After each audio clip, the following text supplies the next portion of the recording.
પેલી પણ મજાક કરે. કાકીની વાત કરો છો? હા યાર, લિટરલી મને એવું ખબર પડે કે આ ભીંડા બળી ગયા છે. હા, બળેલા ભીંડા આપીને મને એવું કે જો આ તો ક્રિસ્પી ભીંડા છે, ક્રન્ચી ભીંડા, ક્રન્ચી ન્યૂ રેસીપી ક્રન્ચી. એટલે મને ના ખબર પડે કે આ બળી ગયા છે, આવું કરીને ખવડાવી દીધું. બહુ યાર, મજાકની એક લિમિટ હોય યાર. અલા હા ભાઈ હા, ચીડાશો ને. પણ તું માનીશ વાલી, આજે સવારથી હું તને જ યાદ કરું છું. એમ ખરેખર હમણાં ઘરે આવતો તો આકાશમાં મેં ચંદ્રમાં જોયો અને જાણે મને તારો ચહેરો દેખાય.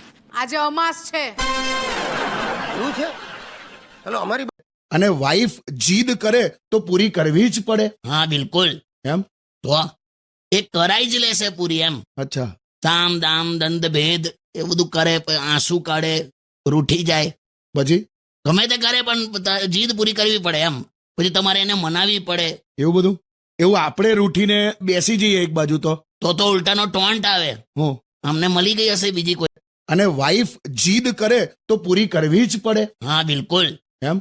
તો એ કરાઈ જ લેશે પૂરી એમ. અચ્છા. સામ દામ દંડ ભેદ એ બધું કરે, આંસુ કાઢે, રૂઠી જાય, પછી ગમે તે કરે પણ જીદ પૂરી કરવી પડે એમ. પછી તમારે એને મનાવવી પડે. એવું બધું? એવું આપણે રૂઠીને બેસી જઈએ એક બાજુ તો ઉલટાનો ટોન્ટ આવે, હું અમને મળી ગઈ હશે બીજી કોઈ. હું તો નાનો હતો ને ત્યારે પેલી પુષ્પા ઘરે આવતી હતી. હા, કોણ પુષ્પા હતી? હવે આમ વાંકોડિયા વાર રાખે. પણ મારા સપના ત્યારે જ તૂટી ગયેલા જયારે પુષ્પા ઘેર આવીને મમ્મી એવું કીધેલું કે જા દીદી માટે આઈસ્ક્રીમ લઈ આય. આઈ લવ માય સાસુ. બોલ, હવે ડ્રાયફ્રૂટ જેવો છોકરો જતો રહ્યો એના હાથમાંથી. સુકાયેલી ગોટલી ડ્રાયફ્રૂટ બનાવે. Play songs. તારા વાંચવામાં નહીં આવ્યું હોય પણ છે. કાકા હું ચૂપ રહે. શિયાળાના શાસ્ત્ર પ્રમાણે એમ કીધું છે કે 6 વાગે ઉઠ્યા પછી 8 વાગ્યા સુધી રજાઈમાં આમથી આમ પડખા ફરવા એ મોર્નિંગ વોક માનવામાં આવશે. કોણ કે છે? શિયાળાનું શાસ્ત્ર છે. આ બધું ક્યારે બહાર પડે છે? હું તને આપીશ. જો એમાં કેવું લખ્યું છે, ભગવાને દરેકને કેટલા શ્વાસ લેવાના છે એ નક્કી કરીને જીવન આપેલું છે. હા, બરાબર. નક્કી થયેલા શ્વાસથી વધારે એક પણ શ્વાસ લેવાતો નથી. બરાબર? હા, બરાબર. હવે તમે શિયાળામાં મોર્નિંગ વોકિંગ કે પછી જોગિંગ ને એવું બધું કરવા જાઓ ને તો ઝડપથી શ્વાસ લેવા પડે. બરાબર? બરાબર. એટલે ઝડપથી શ્વાસ વપરાઈ જાય કરેક્ટ. તો પછી શું થાય? લાંબુ જીવન ટૂંકું થઈ જાય. હવે તને એવું છે કે હું એલો જતો રહું? ના, એવું મેં ક્યાં કીધું? દાબાજી, તું આખું શાસ્ત્ર વાંચ, હું તને બહુ ડિટેલમાં લખીશ બધું. એમાં ગોદડામાં પડી જ રહેવાનું, એવું બધું છે ડિટેલમાં. આ મને શાસ્ત્ર જોઈશે. હો, આપીશ હું તને, એપ્રિલ મે માં આપી દઈશ. હજુ પણ હવે દરિયા કિનારે રેતીમાં નામ લખે એને રાઇટર ના કહેવાયલી. તું જોજે એના રવાડે ના ચડતી. સારું. બહુ ઇન્સિક્યોર છો તમે મને લઈને યાર. પેલું આમ કહેવાય ને એકદમ પેલા એ ટાઈપના છો, પેલા પાર્વતી શિવ. પાર્વતી શિવ ની પોસેસિવ. તું રહેવા દે ને પણ ઇંગ્લિશ. સારું, સોરી. જો મારી વાત શાંતિથી સાંભળી લેજો. તને કહું, સોસાયટીની બધી આની બેનપણીઓ છે ને એ બપોરે આવે છે અને અંદર એસી ચાલુ કરીને રૂમમાં બેઠા હોય છે શાંતિથી. હવે તું વિચાર કર, 12-15 જણા ભર્યા હોય, એમાં તંબુરોલા ઠંડક લાગવાની તને. અને અંદર જવું તો વાતો કેવી એ લોકોની, કે પેલી મંગળા માસીની દીકરી કોક હારે ભાગી ગઈ, પેલી ભદ્રાને ડિલિવરી પ્રોબ્લેમ છે તો બાબો નથી થતો. અલા પણ હું એમ પૂછું, ભદ્રાને બાબો ના થાય એમાં મારો વાંક? ચૂપ રહો હવે. તો પણ બપોરે શું કરો છો તમે? કઈ નહીં, હું આ એસી માં અંદર એની બેનપણીઓ હાથે બેઠી હોય અને હું બહાર રૂમમાં છાપું પકડીને આમ હવા ખાતો. બીજું હું યાર. એટલે પણ પંખો તો ચાલુ કરાય ને ભાઈ. કશેક તો લાઇટ બિલ બચાવવું પડશે ને. મેં તો હું કરું છું અત્યારે, ડિઓડ્રન્ટ છાંટી કાઢવાનું પછી હવા ખાવાની, એટલે આમ થોડુંક એ થાય, આમ ઠંડક જેવું લાગે. મજબૂરી છે લા. તું એક મજબૂરીનો ભાવ આવે ને એવું કઈ ગીત વગાડ દે. તો હું તો પહેલેથી જ કહું છું. બસ હવે એવા કંજૂસ નથી પપ્પા. મારા દાદા બહુ બધી જમીન મૂકીને મરી ગયા હતા. હા, એ તો મારા દાદા આખી દુનિયા મૂકીને મરી ગયેલા. લે એવું નહીં, અમારી પાસે જે જમીન હતી ને, મારા દાદા કહેતા હતા, દાદા સાયકલ લઈને નીકળે ને, પેન્ડલ મારીને થાકી જાય પણ જમીન પૂરી ના થાય. એ તો સ્ટેન્ડ પર ચડાઈને પેન્ડલ મારતા હશે. એમાં છે ને સાયકલ ત્યાંની ત્યાં જ રહે. જાઓ ને યાર, ચૂપ રહો.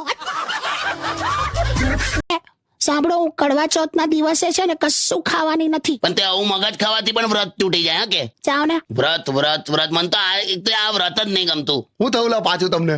આપણા માટે કહું છું, પુરુષો માટે. તે આપણા માટે જ કરે છે. દરેક પુરુષ તને આમ ઘરડા લાગે ને એની વાઈફ ઓલવેઝ યંગર લાગે, એવું કેમ? બોલ. હા, એવું તો મને એવું ખબર. આ લોકો વ્રતમાં શું બોલે? મારી ઉંમર પણ મારા પતિને લાગી જાય. એમાં પેલો ડોહા જેવો દેખાતો હોય અને આ 30 વર્ષની દેખાતી હોય. હસીશ નહીં હવે. હેપી કડવા ચોથ કહી દે બધાને. ચાલ. અરે હેપી કડવા ચોથ. કિશોર કાકાની સાથે કાકી પણ છે સ્ટુડિયોમાં અને કાકી આમ થોડા મૂડલેસ છે યાર. કેમ આવું શું થયું? મને છે ને આ પસંદ જ નથી આવું. હું તો બાજુ તને. આ તમે કોને કાગળ લખતા હતા? કયો કાગળ લી? મારી જાણ બાર તમારું કઈક લફડું છે ને, સાચું બોલો. એટલે હું બોલે છે લી? કાકી શું થયું? જો આ છે ને લવ લેટર લખતા હતા ને મેં પકડી પાડ્યા. ક્યારે લી ક્યારે? જો આ કાગળ પડ્યું જ છે અહીંયા. તું લાંબુ ખેંચીશ ના ને હું છે કહી દે ફટાફટ. તમે કોઈ તમારી જાનુ માટે કોઈ કાગળ લખતા હતા, લીટી લખતા હતા. આ જો રડારડ કરી આણ. શું છે બતાડ જોઈ. આ શું લખ્યું છે? હા, એક જાનુ આ રહી. એક જાનું આ રહી. કઈ છે લાઈ જોઈ. આ જો આ હા આ એક જાનું આ રહી નથી, આ એક જાન્યુઆરી છે. ભયંકર ડોબી. આ 1 જાન્યુઆરી એમાં તું એક જાનું આ રહી આવું વાંચે છે. મને જેમ લાગ્યું વાંચ્યું. હવે શું કરું તારું? એક જાનું આ રહી એવું વાંચ્યું. બોલ. કઈ નહીં કાકા, બોલો. હું આપી દઉં છું. એવું નહીં કાકા, હું આપી દઉં એમ. પણ આ કેવું છે, આ ઘડિયાળમાં મારું નામ લખ્યું છે, ભૈલું એવું લખ્યું છે. તો હવે ભૈલું લખેલું તો હવે ના અપાય ને યાર કાકીને. વાંધો નહીં, તું ભૈલું ની આગળ અમે લખાઈ દઈશું તરફથી. પછી તો વાંધો નહીં ને, ભૈલું તરફથી એવું સરસ લાગશે. હા, એટલે આમાં છે ને આમ રેવા દો ને, એને શું કામ બિચારાને હેરાન કરો છો? ના ના, હું જોઉં છે કેવો અટવાઈ જાય. જો ભાઈ તું રેવા દે ને ગિફ્ટ બિફ્ટ ની વાતો. મને ખબર છે મારો સંસાર કેવો ચલાવવાનો. સારું નહીં બોલું બે. પણ એટલીસ્ટ તમે મને એક મસ્ત શાયરી તો કહી શકો ને મારી તારીફમાં. શાયર એની પોતાની પત્ની માટે બોલતો હોય એમ. એ શાયરો એની પત્ની માટે બધું ખોટું લખતા હોય કે ગુલાબની પાંખડી જેવા તારા હોઠ, પછી ભલે સિગરેટ પીપીને જાંબુ જેવા થઈ ગયા હોય. એટલે હું તને સીધું ડાયરેક્ટલી કહું છું, આઈ લવ યુ. બસ. I love you too. Wow, song વગાડ. હાલે હમણાં તો એક છોકરી મને મળી તો મને કે વાવ કાકા વાવ, કે તમે તો કે રેડિયો પર આવી જાવ છો ને. તો મેં તો કીધું મેં તો ઘેર પણ આવી જાઉં છું. પછી જતી રહેલા ગભરાઈને. શું નામ હતું છોકરીનું? કરિશ્મા. ઓ કરિશ્મા. એટલે એવું કઈ નહીં બે, જે નામમાં માં જોડાઈ જાય ને એમાં પછી ફિલિંગ ના આવે. ઓકે, હું ઓકેલી. હવે ચાલો ઊભી થા. હવે ઊંધો લોટો પડ્યો એવી બેહી રહે છે. Stay tune with radio city 91.1. શું વાત છે કે કાકા તમે કાકીથી ક્યારે ગભરાતા નથી? કોણ કે છે? મયંક વિશ્રાણી. એમ નહીં, એવું કોણ કે છે કે હું ગભરાતો નહીં? એમ ગભરાવું જ છું વળી, અને એ સ્વીકારવામાં મને વાંધો જ નહીં. શું વાત કરો છો, તમે ગભરાતા હોય એમ? ભાઈ દરેક પતિ ગભરાય, માને કે ના માને. અને હું તો એવું માનું છું કે પત્નીથી જે ગભરાય ને એ જ સ્વર્ગમાં જાય, અને જે ના ગભરાય એને તો પછી અહીંયા ધરતી પર જ સ્વર્ગ થઈ ગયું ને. કોણ મને છોડ કહું છું. શું થયું? આ રીતે બેટાય શરીરનું ટ્રાન્સફોર્મર ઉડી ગયું. અરે એન્જોય યાર, કમ ઓન. હું ગોગલ્સ લઈ આવી તમારા માટે. ફરી ગોગલ્સ લાઈ? મેં પહેરું છું ને લોકો મને વેલ્ડિંગ ના ઓર્ડર આપે છે.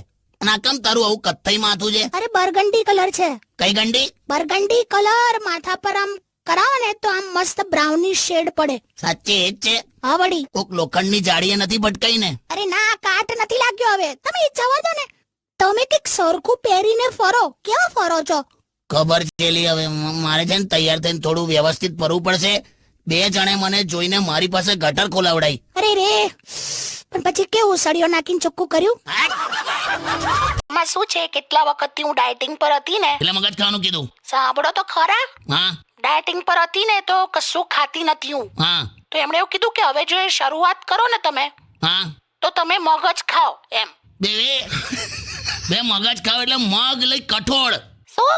મગજ ખાવ એમ એટલે કઠોળ ખાવલી. મગ લા તું શીટ એટલે પેલું આપણો કઠોળ વાળું મગ. તો કોઈ વાતચીત તો કર, મને કઈ પૂછ કશું તો જણાવું તને. ઓ શીટ એવું હતું? હું સી કહે તો તું એટલે આટલી બધી મારી પાછળ પડી ગયેલી? તો હું તો ડોક્ટર નું માનતી હતી. બાકી you know I am so serious about get lost. Weight loss લી હું ગેટ લોસ. મેં કેવી લાગુ છું? મસ્ત એકદમ જોરદાર. તમે તો કહો હું કેવી લાગુ છું એમ. હવે છે ને આ એક એવો સવાલ છે ને કે જેમાં સત્ય એ શાંતિની સામે હારી જાય છે. શું? કઈ બતન વાર લાગશે. કાકા શું છે? કાકી તમે સરસ જ લાગો છો, મસ્ત જ લાગો છો. તમે ઓલવેઝ બ્યુટીફુલ લાગો છો. પણ તમે છે ને થોડુંક આમ એ કરો, તમે એક્સરસાઇઝ કરો બસ ખાલી. અરે યાર શું કરું પણ. તમને સાચું કહું, તમે છે ને સાયકલિંગ કરો. સાયકલિંગ કરવાથી 100% તમારું બોડી ખાસું ઉતરી જશે એમ. અરે સાયકલિંગ કર્યું તું મેં 2 મહિના, પણ પછી કોઈ ફરક ના પડ્યો. પણ એ સાયકલ પર પાછળ બેસવાથી ના ઉતરે. હે એટલે હું ચલાવતો તો ના બેસતી હતી એમ. એવું હોતું હોય? તારે એમાં મારું 10 કિલો ઉતરી ગયું. તો આ છે ને જે મારી બોડી વધી છે ને બધી તમારા લીધે જ વધી છે. ઓકે, એ મારા લીધે કેમ? લગ્ન થયાના અત્યાર સુધી તમે આમ છે ને જ્યારે પણ હું જમવાનું બનાવું ને તો તમે ઓછું ખાવ છો અને સૌથી વધારે મને ખવડાવો. આ એવોર્ડ મળ્યો ને તો હવે આપણે વર્લ્ડ ટૂર કરીશું. ટિકિટો નહીં મળી, એવોર્ડ મળ્યો. તો આટલી બધી તૈયાર થઈ એનું શું? હું તૈયાર થઈ જાય. ખાલી સામરૂખના ઈંડાને કપડાં પહેરાયા હોય એવું છે. સરખું બોલો. તમને ખ્યાલ નથી એટલે બાકી કહી દઉં, મેં તમારા માટે એર હોસ્ટેસની નોકરી છોડી હતી. વે તું જાને જા, તને ગીતા મંદિરની બસમાં કોઈ ચડવા નથી દેતું. બસ, ઇટ્સ ઇનફ નાઉ. જા મોઢા પર કચરા પોતું કરી આય. મોડું ધોઈ એવું કહેવાય. કચરા પોતું એટલે શું? જાનેલી જા જા જા જા.